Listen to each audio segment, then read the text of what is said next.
Chers frères, chères sœurs, chers parents, c'est donc un plaisir pour nous d'être avec vous ce matin. Nous bénissons le Seigneur pour vos prières au travers de ces déplacements. Nous avons eu pas mal d'activités et nous bénissons le Seigneur parce que sa gloire est toujours manifestée, sa puissance est toujours déployée et son amour ne fait aucun défaut. Nous sommes très heureux ce matin donc de partager un peu avec vous, c'est-à-dire apporter quelques éclaircies, quelques vérités qui pourront contribuer à la compréhension, à l'entame et à la marche dans le réveil spirituel. Nous sommes en train de vivre donc des temps qui sont plus ou moins connus, vus, perçus comme étant donc le temps du réveil spirituel. Et quand on parle de réveil spirituel, c'est tout un mouvement, c'est toute une marche, c'est toute une action conjuguée, coordonnée et bien synchronisée par le Saint-Esprit qui permet d'ailleurs de faire ressortir la vérité donc à la surface du mensonge pour couvrir et détruire le mensonge. C'est donc ce procédé qui permet alors à la lumière de jaillir donc dans les ténèbres et de pouvoir étouffer l'action des ténèbres. C'est ce processus qui fait germer la prospérité, donc sortir des entrailles de la pauvreté, de la misère que le monde est en train de vivre pour installer donc le bien-être, le bien-vivre et que nous appelons prospérité ou richesse en d'autres termes. Donc, permettez-moi, en vous parlant donc de réveil spirituel, de vous aider donc à lire certains passages bibliques qui nous seront très utiles dans notre exposé, dans notre compréhension, notre enseignement et notre temps de partage. Nous bénissons donc le Seigneur pour ces serviteurs qui sont déjà avec nous, que nous apprécions. Et le prophète Théophile Népé est là, le prophète Crasso est là, l'apôtre Désiré Kwasi y est, Cramo, Léonce, tout le monde est là. Je pense que nous allons nous faire plaisir. Donc vous allez comprendre que donc le thème que je vais développer, c'est la lumière du monde. Je vais parler de la lumière du monde pour pouvoir vous introduire ce que Dieu appelle le réveil. Parce que le réveil spirituel doit être compris et perçu selon la pensée de Dieu et non selon l'imagination et la conception de l'homme. Les choses de l'esprit sont de Dieu. Elles sont seulement insufflées, donc elles sont révélées à l'homme en un temps précis pour une action bien précise à mener. Nous aurons donc test de base Genèse 1, verset 3, qui est un test qui est plus ou moins connu, que nous aimons bien d'ailleurs. Nous allons avoir Ésaïe 61 à 3, un passage qui a été beaucoup utilisé pour des thèmes de convention, donc des thèmes de retraite spirituelle, quant à voir la lumière briller. Et nous aurons aussi l'exposé selon l'approche que Jean fait dans son premier chapitre, donc Jean 1. À partir du verset 4 au verset 9, je pense que chacun pourra lire cela. Si vous me permettez, j'aimerais tout de suite vous parler du cœur du réveil spirituel. Le cœur du réveil spirituel, vous devez comprendre que le réveil spirituel est un peu comme le réveil d'un homme. Quand un homme dort, en général, il dort seul. Donc, dans le processus de son réveil, il ne se réveille pas avec les autres. Il se réveille seul, parce qu'il s'est couché seul. Donc, quand un homme dort seul, il est clair qu'il va se réveiller seul. Pour vous dire que donc, le réveil spirituel n'est pas se retrouver dans un bain avec tout un monde, mais c'est soi-même être impacté, touché et donc réveillé par le Saint-Esprit. Donc, quand tout le corps dort, le cœur bat, le cœur reste en éveil. Donc, c'est le cœur qui va maintenant réveiller le corps humain et permettre donc au cerveau de pouvoir ramener ce qui a été restauré, donc mémorisé et enregistré. En d'autres termes, le réveil spirituel a un cœur. Donc, le réveil spirituel est fondé sur l'amour de Dieu. D'aucuns pensent que le réveil spirituel est produit par l'œuvre de Satan ou bien par la persécution. Non, c'est pas la persécution qui produit le réveil spirituel. C'est pas les manques qui produisent le réveil spirituel. Non, j'ai un besoin matériel, je vais prier pour avoir ce matériel-là. Dès que je sens une flamme en moi, je pense que c'est un réveil spirituel. Non, c'est pas ça le réveil spirituel. Le réveil spirituel, c'est quand on dit, c'est pas quand on dit, alors on va bâtir un temple, on va secouer la ville, on veut faire un grand mouvement, on veut que les gens sachent que Dieu nous a appelés, on veut faire quelque chose de être fort. Non, c'est pas ça le réveil spirituel. C'est pas cela le réveil spirituel. Le réveil spirituel est produit par Dieu lui-même. Dieu est le créateur, donc celui qui a conçu le monde. Et Dieu a conçu le monde pour un but. Et dans le but de Dieu, Dieu a bien voulu qu'il y ait un jugement, donc qui est un peu comme un rapport ou un bilan. Donc chaque fois que Dieu fait un bilan de la création, Dieu va mettre sur place un programme bien défini pour le règne qui arrive. Donc, le premier programme que Dieu va lancer, c'est le réveil spirituel. Donc, le réveil spirituel vient pour remettre le dispositif comme Dieu le voulait. Donc, corriger les anomalies et les erreurs introduites par la création et la créature. Après donc le réveil spirituel, Dieu va provoquer ce qu'on appelle une restauration spirituelle. Donc les hommes de Dieu et les femmes de Dieu, les enfants de l'église n'ont pas besoin de se compromettre, entrer dans toutes sortes de fausses alliances pour avoir des biens. Non, Dieu a prévu une restauration. On ne peut pas nommer un ministre ou bien nommer une autorité sans lui donner donc tout ce qui va donc de pair avec son titre et sa nomination. Si Dieu t'a nommé son ministre, c'est que Dieu a prévu une restauration pour toi. Et dans la restauration spirituelle, Dieu a prévu aussi un autre programme qu'on appelle l'impact spirituel. C'est ce jour-là que Dieu affaiblit tes ennemis, c'est ce jour-là que Dieu fragilise tes ennemis et il te permet de pouvoir donc triompher.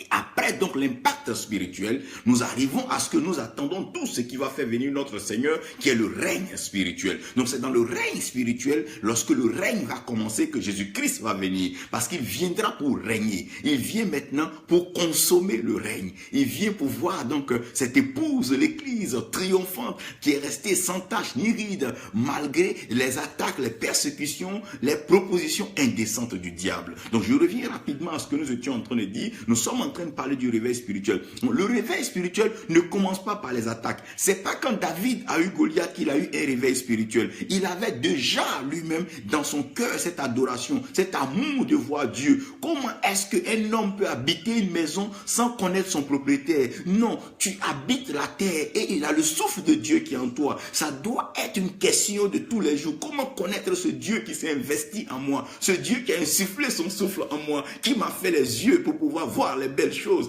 qui m'a donné la bouche pour pouvoir déclarer la parole et bénir les gens. Ce Dieu qui m'a donné les oreilles pour pouvoir percevoir et entendre de très loin. Ce Dieu qui m'a donné les narines pour flairer et respirer les beaux parfums des fleurs et les parfums des arbres fruitiers. Comment ne pas chercher à connaître un tel Dieu et qui a fait cela? C'est cette révolte d'un fils qui ne veut pas être bâtard, un fils qui ne veut pas être orphelin, mais qui veut connaître son père. Quelque part, seul dans sa chambre, il gémit en lui, il dit non, Père, je veux te connaître. Je ne cherche pas de matériel, je ne cherche pas un titre, je ne cherche pas une grandeur, je ne cherche pas à apparaître dans de grands réseaux, mais je veux te connaître toi. J'ai soif de toi comme David. Il ne cherchait aucun réseau, il ne cherchait aucune connexion, mais il avait sa harpe quelque part dans la brousse. Je ne pensais pas qu'il voulait faire danser les moutons. Non, les moutons n'ont pas besoin de mélodie pour danser, mais David était en train de jouer de cette harpe pour provoquer la présence de ça. Il voulait voir un Dieu si puissant, un Dieu glorieux, un Dieu particulier, merveilleux, se révéler à lui. Comment vivre dans cette création, ô créature, sans avoir la révélation, la connaissance de ton Créateur? Mais je veux t'annoncer une chose. Avant que tu ne cherches à connaître ton Dieu déjà venait à ta rencontre. Parce que c'est pas toi qui l'as aimé, mais c'est lui qui t'a aimé le premier. Oh mon Dieu, dans le jardin, c'est lui qui venait visiter Adam et Ève et le processus n'a pas changé. Le cœur du réveil, c'est l'amour de Dieu. Dieu a tant aimé le monde qu'il a envoyé son Fils unique. Dieu aime ce monde qui est en train de vivre donc une crise politique, économique, sociale, militaire, de tout ordre. Dieu aime tellement ce monde que Dieu envoie des revivalistes, des hommes de réveil, des hommes de flamme, des hommes qui ont compris une idée, des hommes qui ont une vision, des hommes qui peuvent présenter la pensée, la révélation de Dieu. Dieu produit le réveil par son amour. Ce n'est pas parce que nous jeûnons, ce n'est pas parce que nous prions, c'est vrai, nous avons besoin de cela, mais c'est parce que Dieu aime ce monde. Si Dieu n'a pas engagé, si Dieu n'a pas entamé le réveil, personne ne peut produire un réveil. Les rassemblements vont se faire, les hommes vont se retrouver, s'exciter, s'exhiber et s'enchanter avec les paroles belles. Mais si le cœur de Dieu n'y est pas, le réveil ne se produira pas. Le réveil est une action du cœur. Celui qui n'aime pas Dieu ne pourra pas vivre le réveil. Celui qui n'aime pas le jour n'aura pas l'envie de se réveiller. Vous pensez que les gens se réveillent parce qu'ils n'aiment pas leur lit? Si, ils aiment leur lit, mais ils aiment le jour. Ils veulent voir le soleil. Ils veulent jouir des rayons du soleil. Donc le réveil spirituel est produit par l'amour. C'est le cœur qui est le moteur du réveil. Le réveil spirituel n'est pas une question de don, n'est pas une question d'intelligence spirituelle. Non, mais c'est le cœur. Dieu veut des fils qui ont un cœur, qui vont dire, je veux te connaître, Père. Il est arrivé des temps où des hommes peuvent passer, aller faire des rites et des sacrifices pour avoir le matériel. Mais qui est prêt à se sacrifier pour connaître Dieu? Qui est prêt à déchirer la chair? Qui est prêt à éloigner la chair par des jeûnes et des prières en se privant pour connaître Dieu? C'est à là que vous devez comprendre que le réveil spirituel est une affaire de cœur. Dieu le dit ainsi, il dit garde ton cœur pur. Oh, si tu as Proverbe 4 verset 21, tu te feras plaisir avec moi quand tu vas le lire, le déguster et même le creuser, parce qu'il y a des choses, il dit de garder ton cœur pur et avec quoi? Avec détermination et consistance. Donc le réveil n'est pas un programme d'un jour, on s'est retrouvé, on a prêché, on a vu des grands hommes de Dieu. Non, le réveil c'est quelque chose d'abord qui est individuel. C'est en toi, ton cœur désire de connaître Dieu. Tu veux le rencontrer partout. David était seul, il n'avait pas de compagnon, il n'avait pas d'amis, il voulait le connaître seul. Souvenez-vous, Moïse dans le désert, il était seul. Il m'a dit que comme Moïse était en train de paître le troupeau de son père Jéthro, regardez bien, Moïse n'était pas avec une assemblée, Moïse n'était pas avec une armée, Moïse était seul en train de paître le troupeau et ce feu ardent a attiré Moïse. Moïse est tellement attaché à ce feu, a commencé à parler à le feu, il n'avait pas besoin d'aller à le feu, mais le feu même allait le suivre. Quand tu aimes quelqu'un, la personne n'a pas besoin que tu la transportes, elle te suit. Lorsque nous aimons Dieu, les attributs de Dieu vont nous suivre. Ah, son omnipotence, son omniprésence, son omniscience. Voilà des choses qui vont accompagner. Oh my God. Il dit voilà les signes qui vont accompagner ceux qui ont cru. Si nous avons cru par amour, nous avons accepté notre cœur, ces choses-là vont se manifester avec nous. Le réveil est une affaire d'amour. Le réveil, c'est quelqu'un qui aime les bonnes choses. Celui qui n'aime pas le développement, tu lui donneras les milliards, il ne développera rien. Celui qui n'aime pas le spirituel, tu le mettras dans un bain spirituel, dans la plus belle église, la plus grande. Il finira par manifester le démon et le satanisme. Pourquoi? C'est ce qu'il a en lui. Qu'aimes-tu?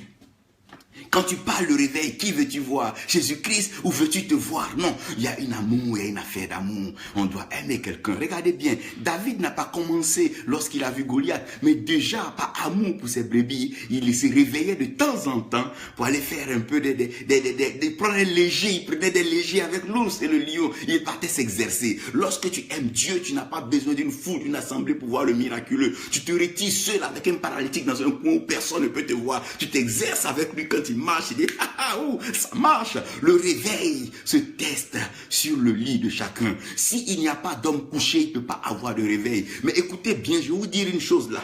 C'est pas tout le monde on réveille. C'est pas tous ceux qui dorment qu'il faut réveiller. Et c'est pas tous les morts qu'on ressuscite. Il y a des gens, si tu réveilles, tu auras des problèmes dans ta restauration. Il y a des gens, si tu ressuscites, tu auras des problèmes. Jésus-Christ savait que plusieurs étaient morts à Béthanie. Mais il a su que la résurrection de Lazare allait être fondamentale pour la restauration et la continuité de l'œuvre de Dieu. Dans cette précipitation pour le réveil spirituel, laissons notre cœur nous conduire. Ne nous laissons pas influencer par des gens, soit grands avec des titres pour dire que non, c'est eux qui vont produire le réveil. Dieu te visitera là où tu es. Le réveil spirituel ne se passe pas forcément en un lieu. Jésus-Christ avait déjà enseigné Pierre et les disciples. Après, quand il est revenu pour produire ce réveil spirituel le jour de la Pentecôte, il a demandé: Pierre, m'aimes-tu? Pierre, m'aimes-tu? Pierre, m'aimes-tu? Paie mes brebis. Donc, par amour pour le Christ, Pierre a commencé à chercher les brebis. Le réveil spirituel, c'est pas quand des leaders se rencontrent, mais c'est quand quelque part des personnes ont compris qu'elles ont besoin des plus faibles ou des plus grands pour avancer. C'est alors que le réveil spirituel va commencer. Dans toutes les villes du monde, même les villages, il y a des gens qui sont en train de se réveiller. Il y a des résurrections de morts, des personnes qui ne voyaient plus, des ministères se déployer avec grâce, avec signe, vont voir Dieu agir puissamment parce que le réveil spirituel est une affaire de cœur. Le réveil spirituel est le cœur de Dieu. Dieu souhaite voir ses enfants se réveiller, se réveiller, se réveiller. Parce qu'il y a des choses qui sont en train de se passer sur cette terre. Et regardez bien, toutes les choses que Dieu veut prendre pour détruire l'ennemi, Dieu expérimente d'abord sur ses enfants. Il a pris l'eau pour pouvoir tester Moïse. Moïse étant petit, Moïse a survécu à l'eau. Alors dans sa vieillesse, Pharaon ne pouvait que succomber, tomber dans les eaux. Il a pris le feu pour expérimenter avec Shadrach, Meshach, Abednego. Nous avons été imbibés dans un feu de difficultés, de troubles, de problèmes et de crises. Mais ce feu est réservé pour l'enfer de Satan et ses anges. Ce que tu as traversé, c'est cela que Dieu a pris pour pouvoir mettre le dispositif du réveil spirituel. Aujourd'hui, tu peux prier. Aujourd'hui, tu peux gêner. Aujourd'hui, tu peux intercéder. Mais c'est parce que tu as été attaqué hier. Oui, Dieu a permis ces choses afin que tu saches que sa grâce est avec toi. Dieu est avec toi. Donc la première des choses, vous devez comprendre que donc le réveil spirituel est une affaire de cœur. C'est pas une affaire de grand culte. C'est pas une affaire d'un grand rassemblement. C'est pas des idéologies. Regardez bien, toutes les visions qui ont été déployées en son temps, le panafricanisme, l'abolition, c'est des choses des hommes. Ça va, mais ça revient. Les mêmes questions vont revenir sur la table parce que c'est des choses pensées, c'est des choses intellectuelles. Mais vous devez comprendre que l'amour travaille dans la sagesse. Et la sagesse fait des choses qu'un homme intelligent ne ferait jamais. Aucun père ne va mettre son fils à la croix pour le tuer. C'est pas possible de le crucifier. Aucun père intelligent ne fera cela. Salomon ne prendra jamais une épée pour pouvoir couper un enfant s'il était intelligent. Mais la sagesse fait des choses que vous ne pouvez pas comprendre. Pourquoi Dieu a laissé l'église souffrir, être assez minable et assez appauvrie? Pourquoi Dieu a laissé ses serviteurs se papiller un peu dans le monde? Mais il est délocalisé pour aller produire des réveils individuels. Si un homme n'est pas réveillé, mets-le dans le groupe le plus puissant. Il va endormir le groupe vers la fin. Mais nous bénissons Dieu pour ces indices, ces personnes qui sont en train de se réveiller. Ces gerbes qui sont en train de... Oh my God! Joseph dit, nous étions dans les champs. Nos gerbes étaient couchées, nos gerbes dormaient. Quand la mienne s'est levée. Quelqu'un est en train de se réveiller quelque part, États-Unis, Angleterre, Australie, Chine. Quelqu'un est en train de se réveiller, Gabon, Cameroun, Congo. Quelqu'un est en train de se réveiller. Il n'y a pas de mélodie, il n'y a pas de chant, il n'y a pas de louange, il n'y a pas de programme. Mais déjà là où tu es, tu ne comprends plus. Il y a comme des vents qui soufflent vers toi. Les 4 vents sont en train de souffler sur toi. Une restauration va se produire. Mais maintenant, tu es réveillé. Tu as pris conscience que tu ne dois plus mentir et te livrer à une certaine vie. Mais tu dois te concentrer, te connecter et laisser la spiritualité t'emporter. Il n'est plus le temps de chercher à grossir, mais le temps de chercher à grandir. Nous devons monter maintenant vers le Père, car quand Christ est ressuscité, il est monté vers le Père. Il ne sait pas plus avec les mets et donc les pains et les repas des hommes, mais il monte. C'est lorsque les hommes montrent qu'il y a le réveil spirituel. Lorsque vous avez vu le réveil spirituel, vous allez comprendre que le réveil spirituel a un cœur. Et ce cœur-là, c'est ce qui fait que le diable ne peut jamais vaincre un réveil spirituel. Parce que l'amour est plus fort que la mort. Mais l'amour maîtrise toujours la mort. Même quand un homme meurt, l'amour a la capacité. On dit Lazare est l'ami que Christ aimait. Même si le diable va éparpiller l'église, même s'il n'aura pas d'argent, les dîmes et les offrandes, si les gens ne les apportent pas, ça n'arrêtera pas le réveil spirituel. Ce n'est pas une question matérielle, c'est une question de cœur, c'est une question de dynamisme, de détermination. On doit se lever et avancer malgré ce que nous n'avons pas et ce que nous ne pouvons pas toucher. Le cœur de Dieu est suffisant pour nous. Lorsque Dieu nous aime, oh my God, lorsque Dieu t'aime, il met tout à ta disposition. Ne regarde pas la voiture que tu n'as pas, ne regarde pas l'église que tu n'as pas, ne regarde pas au titre qu'on ne t'a pas encore donné, ne regarde pas ce que tu n'as pas encore pu avoir. Quand un homme se réveille, il cherche d'abord à prendre une douche. La douche, c'est l'eau. Commence à te laver, revois la parole de Dieu, médite-la jour et nuit, entre dans les profondeurs de la révélation, de la pensée et de la conception spirituelle. Le réveil spirituel est une affaire de cœur. C'est pas une affaire de nom, c'est pas une affaire de titre, c'est pas une affaire de groupe, c'est pas une affaire de nombre, c'est une affaire de cœur. Parce que Christ vient s'installer dans notre cœur. Oh, le cœur du réveil spirituel. Il ne sera pas dans la main d'un homme. Aucun homme ne dira que c'est lui qui produit le réveil. Parce que le réveil spirituel est dans le cœur de Dieu. Le réveil spirituel est dans le cœur de Dieu. Oh my God. Nous allons passer maintenant à une deuxième chose.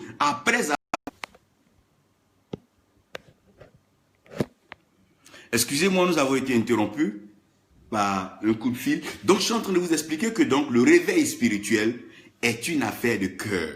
Celui qui a le cœur pour Dieu, aura forcément une mission à accomplir dans ces derniers temps. C'est ceux qui ont le cœur vaillant, ceux qui sont courageux, qui sont prêts à dire Seigneur, nous voici, nous voulons avancer avec toi, nous voulons présenter ta vérité, nous voulons présenter ta gloire, présenter ta puissance, présenter ta manifestation dans le monde entier, nous voulons éclairer ce monde. C'est ceux-là que Dieu va utiliser. C'est des personnes qui ne vont pas se limiter à quelque chose, elles vont s'asseoir, s'instruire. Paul avait tellement envie de participer au réveil spirituel que lorsque le Seigneur s'est révélé à lui, il s'est assis dans le désert d'Arabie, dans un lieu tranquille pour commencer à méditer, déguster, comprendre les Écritures, afin de savoir exactement ce que Dieu veut. On ne vient pas à l'église parce qu'on veut un nom, on veut un titre, on veut des biens, on veut des matériels, on veut se marier, on veut voyager. Non. C'est parce que nous avons soif d'un réveil spirituel. C'est parce que nous voulons avancer avec la grâce, la faveur et la bénédiction divine. Donc le premier point que j'ai traité là où j'ai duré, c'était le cœur du réveil. Pour que vous compreniez exactement d'où vient le réveil spirituel. Qu'est-ce que c'est que le réveil spirituel et qui entame le réveil spirituel? D'où vient le réveil spirituel? Tous sont tombés, tous sont péchés, tous ont péché et sont privés de la gloire de Dieu. Mais le réveil spirituel, oh là, c'est le don gratuit de Dieu qui est la vie éternelle en Jésus-Christ, notre Seigneur et notre Sauveur. C'est celui-là seul qui, en ressuscitant d'entre les morts, apporte donc cette révolution, cette révélation pour dire que la mort n'est pas éternelle, mais elle est temporaire et passagère, parce qu'après elle, la vie continue. Nous devons être réveillés pour réveiller nos nations, pour accomplir les œuvres du Seigneur et manifester sa grâce et sa faveur. Donc tout réveil spirituel a un noyau. Donc je vais parler maintenant, deuxième point, du cerveau, donc du réveil spirituel. Lorsque tu t'es réveillé seul chez toi et que Dieu t'a parlé, que Dieu t'a vraiment parlé, tu vas voir que tu vas être attiré, oh my God, vers des personnes à qui Dieu aussi a parlé. Parce que quand le Seigneur est parti, les disciples avaient été avec lui. Mais il y a plusieurs personnes qui avaient aimé le Seigneur, qui aimaient le Seigneur, mais qui ne connaissaient pas forcément les disciples et que les disciples ne connaissaient pas forcément. Peut-être que les gens peuvent penser que tu ne connais pas les grands hommes de Dieu, mais le grand Dieu te connaît. Même si les hommes de Dieu qui sont appelés grands sur la terre ne te reconnaissent pas, que le Dieu qui est au ciel te reconnaît et qui t'a prévu dans son programme et son calendrier d'action. Oh my God, tu es béni. Heureux celui qui est connu du ciel. Regardez, lorsque Jean le baptisait, tous ceux qui venaient se faire baptiser avaient cette soif de rentrer dans l'eau. Mais le ciel avait une parole glorieuse qui était réservée. Celui-ci est mon fils bien-aimé en qui j'ai placé toute mon affection. Dieu va te révéler. Il va t'envoyer vers des grands, des hommes prospères, des hommes bénis, des hommes enrichis, des hommes pieux, des hommes qui ont la crainte de Dieu, pas des réseaux qui vont vous proposer des deals pour pouvoir vous éloigner de la grâce et la faveur de Dieu, vous humilier, vous discréditer et remettre même en cause votre appel et votre ministère. Vous devez comprendre que c'est en cela que Dieu a dit qu'il n'est pas bien pour l'homme d'être seul. Comprenez ici la pensée. Donc, le cerveau du réveil spirituel, c'est un noyau. Et ce noyau, on ne se choisit pas. Non, comme toi, tu es mon ami, toi et moi, on prie dans la même église, on est le même groupe ethnique, on vient du même pays, non, on avait le même père spirituel. C'est pas comme ça que le cerveau se présente. C'est pas comme ça que le noyau du réveil spirituel. C'est des gens qui ont une flamme. Oh my God. C'est un peu comme une femme et un homme qui se rencontrent quelque part. La femme n'est pas parentée à l'homme, l'homme n'est pas parenté à la femme. Mais quand ils se retrouvent quelque part, il y a quelque chose qui clique en eux. Comme s'il y avait une partie de cette chose-là. Oh mon Dieu. Donc, le réveil spirituel, la portion à laquelle Dieu t'a réveillé sur son lit par son amour, il a mis des portions en des personnes. Quand vous allez vous voir, vous allez vous reconnaître. Quand vous allez vous voir, vous allez vous reconnaître. Adam était couché, Adam était dans un sommeil profond. Mais quand Adam s'est réveillé, my God, c'est là que Dieu dit il n'est pas bon pour l'homme d'être seul. Pour comprendre le réveil, il faut bien lire la Genèse 2, verset 18. C'est vrai que nous avons pris ça pour faire le mariage, nous avons pris ça pour faire les formes d'alliance, mais comprenez bien, Adam seul ne pouvait pas peupler la terre. Adam seul ne pouvait pas être fécond et pouvoir peupler et assujettir. Adam avait besoin de quelqu'un qui pouvait comprendre la pensée du réveil. Donc quand Adam se réveille de son sommeil, oh mon Dieu, Adam se réveille de son sommeil, il trouve maintenant quelqu'un. Et il regarde cette personne et cette fois-ci, oh mon Dieu, Adam se rend compte qu'il n'est plus seul. Tu ne seras plus seul dans ta soif d'intercession, ta soif de prière, ta soif de méditation, ta soif de prédication. Tu ne seras plus seul. Il y en a plusieurs qui sont embrasés dans les villages, les villes, les hameaux, les quartiers, les grandes nations. Bientôt, il y aura un mouvement incontestable, un mouvement imparable que nul ne pourra arrêter. Tu n'es pas seul. Parce que le réveil spirituel, c'est là que la porte se crée. La première fois qu'une porte officielle a été faite en l'homme pendant que l'homme dormait, c'est là la côte de l'homme a été ouverte. Quand on parle du côté, la côte, on parle d'une porte de sortie. Oh mon Dieu. Ça veut dire que dans le réveil spirituel, Dieu va produire une porte pour toi. Les portes qui ont été fermées vont rester fermées. Mais il y a une qui va s'ouvrir parce que c'est elle que Dieu a réservée pour toi. Je parle de la porte du réveil spirituel. La porte qui va t'envoyer vers ta destination. Tu as été égaré quelque part dans une nation, mais Dieu va t'envoyer là où il veut. Que Dieu te bénisse, évangéliste Marcelin, depuis l'Irlande, que Dieu te bénisse. La porte du réveil spirituel va commencer lorsque Dieu voulait envoyer Ève. My God, qu'est-ce que Dieu fait là? Il ouvre la porte, my God, il ouvre une porte. Jésus-Christ est la porte des brebis. S'il n'y a pas de porte, il n'y a pas d'aide. Ce que tu as mené toi-même auprès de toi sont devenus tes ennemis. Ce que tu as nommé, tu leur as donné du travail, tu les as aidés, tu les as envoyés dans des lieux prêchés, sont devenus tes ennemis aujourd'hui. Mais Dieu va ouvrir une porte et tu auras l'aide semblable. Il y a des partenaires, il y a des gens pour soutenir. Cette vision que tu as n'est pas une vision d'homme. Il y a une provision céleste et divine qui est réservée quelque part. La porte va te connecter. Oh mon Dieu. Adam était endormi. Lorsqu'il s'est réveillé, quand il se réveille là, il voit Ève. Ton réveil sera un réveil qui va brutaliser, choquer le monde, parce que tu seras comblé, tu auras ce qu'il faut pour prêcher. Les télévisions, les radios seront à ta disposition. Tu auras des camions pour faire des caravanes de miracles, de signes, de guérison. Et Dieu sera démontré, il sera prouvé, il sera exposé et la réalité disparaîtra pour laisser place à la vérité. Parce que Dieu veut se démontrer. Dieu veut s'exprimer dans la création au travers de la créature. Dieu veut permettre à l'humanité de comprendre qu'il est Dieu et qu'il est incontestable. Il n'a pas besoin de vote d'homme pour être Dieu. Il est Dieu par lui-même. Il est Dieu de lui-même. Et il est un Dieu glorieux.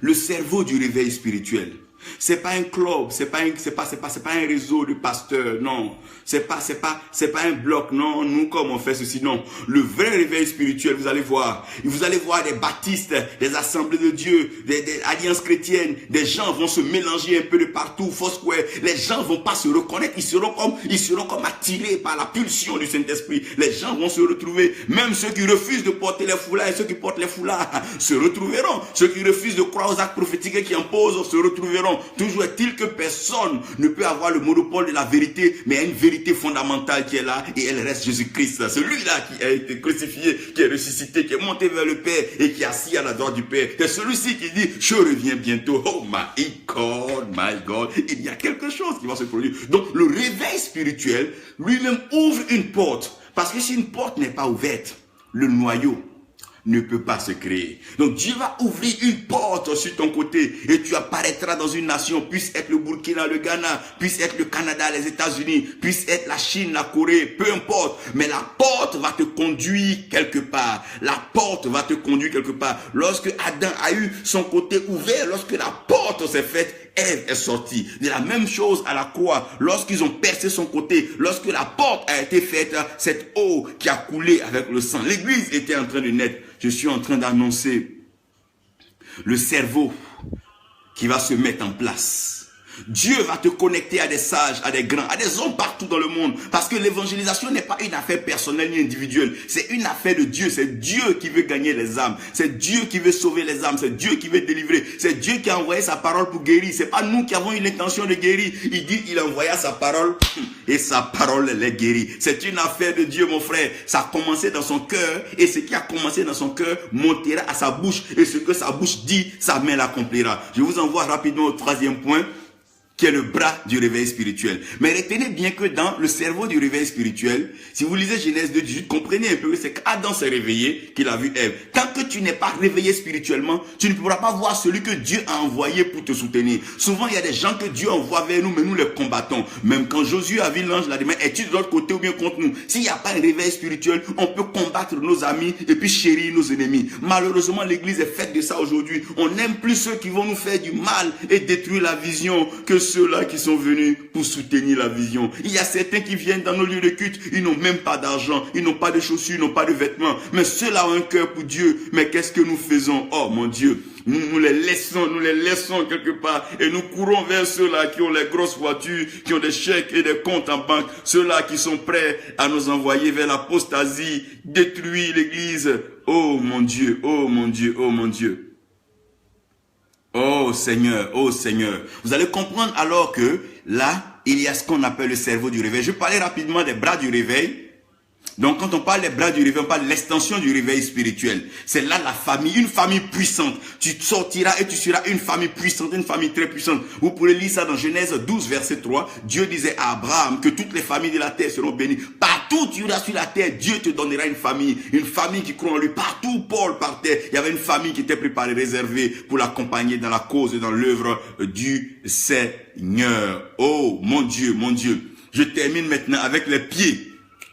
Les pieds donc du réveil spirituel. Quand on parle des pieds du réveil spirituel, on parle du mouvement du réveil. La Bible dit là où la plante de tes pieds foulera. Oh mon Dieu, mon Dieu. Vous allez lire alors Josué 3, verset 13 à 15. Lorsque les sacrificateurs étaient en train de marcher hors les eaux du Jourdain, ouf, mon Dieu, la marche du réveil sera une marche incontestable. Des fils et des filles dans les nations vont se lever pour marcher à la gloire de Jésus-Christ. Une caravane comme jamais vue. Le Seigneur sera glorifié un peu de partout. Des hommes qui auront rejeté les œuvres de la chair, qui auront abandonné les désirs de ce corps, qui seront en train de chanter un alléluia glorieux pour que le ciel se manifeste. Les anges seront agités et excités. Le ciel sera en ébullition. La terre tremblera, le soleil n'aura pas de regard, parce que la lune elle-même sera évanouie par la beauté de ce qu'elle sera en train de voir. Les étoiles vont s'aligner, donner main à main, et l'éclat sera encore plus fort.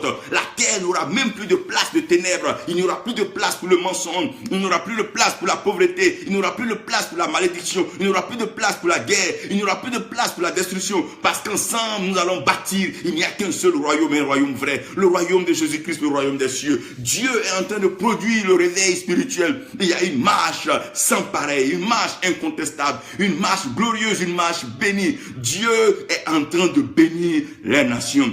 Le réveil spirituel est en marche. C'est l'héritage des nations. Nous avons les nations. Là où la plante de nos pieds fouleront, Dieu nous donnera. Les églises ne chercheront pas des 1000 mètres, mais il aura des terres tout entières. Il aura des terres toutes entières. Et nous serons citoyens du royaume béni, du royaume céleste, autorisés à dispenser le savoir et la connaissance aux humains, afin que ceux-là sortent de l'humanité pour percevoir et entrer dans la divinité. Nous dirons alors, mort, mort, où est ta victoire?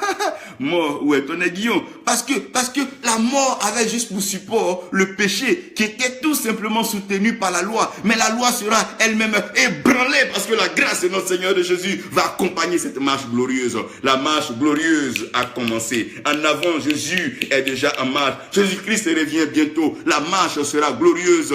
Elle sera triomphale. Les anges nous accompagneront. Les archanges viendront. Pendant ce temps, Satan sera en train de négocier avec Dieu. Si possible, retrouver sa place en haut. Parce que la fête sera belle. Si une seule âme se convertit, la joie est grande dans le ciel. Mais devine cette marche, cette marée humaine. Des personnes qui n'auront pas peur pour leur vie. Qui seront prêts à dire, Seigneur, nous voici. Seigneur, nous voilà. Nous voulons te glorifier et t'honorer. Le réveil spirituel est en marche. Oui, le réveil spirituel est en marche. Dieu va réveiller des hommes, des femmes, des enfants. Et même des tout petits, Dieu va les réveiller. Parce qu'il n'est plus le temps de dormir. Il est temps de comprendre que Dieu est merveilleux. Il est le temps de comprendre que Dieu veut éclairer le monde. Tu es la lumière du monde. Lève-toi, sois éclairé. Car ta lumière est venue. Lève-toi, sois éclairé. Car ta lumière est venue. On n'allume pas une lampe pour la cacher, mais on prend pour faire la procession de la marche glorieuse. Que le Seigneur vous bénisse, que sa grâce repose sur vous, et nous aurons une occasion encore pour parler du réveil spirituel, mais sachez que toutes ces choses-là se retrouvent que dans l'amour de Dieu. Que Dieu vous bénisse. Je prie pour vous. Seigneur Père, notre Dieu, nous croyons en ta fidélité. Tu as l'autorité spirituelle suprême, tu règnes dans le ciel, sur la terre, accomplis tes œuvres.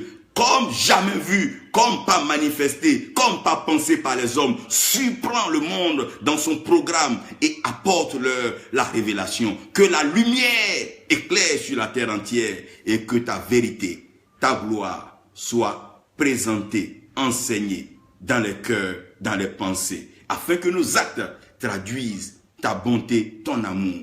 Merci Père, au nom de Jésus. Amen.